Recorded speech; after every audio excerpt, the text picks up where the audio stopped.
कैसे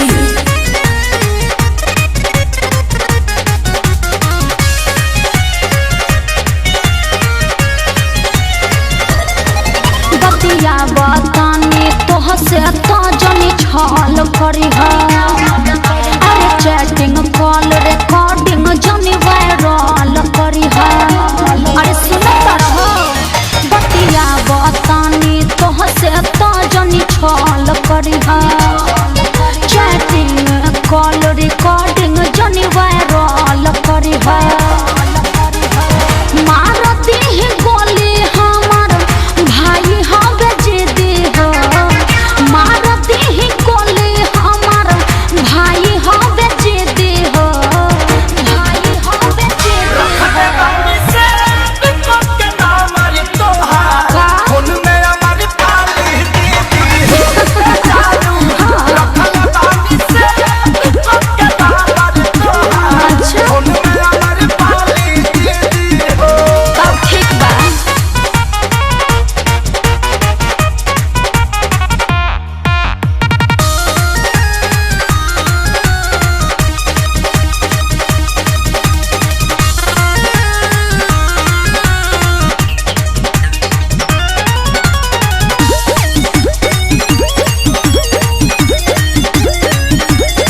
भाई हवा सखी के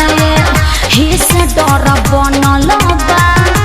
राखी प्राइवेट चक्कर हमनी के चलल बा अरे ऐसा ही सब दिन चली तब न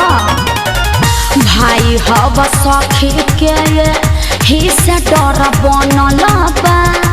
राखी प्राइवेट चक्कर हमनी के चलल बा पार जोनी करी जान प्यार क्या परिधि हो पार जोनी करी जानू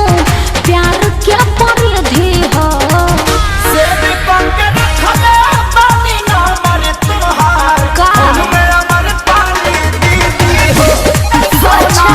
रखले बानी से भी पंके ना मर तुहार में अमर पानी दीदी हो हाँ तो अपनी होशियारी से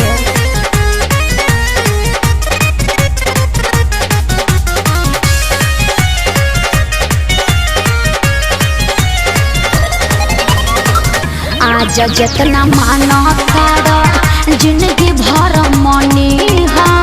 खेसारी के प्यार टम्पारी जानी जानी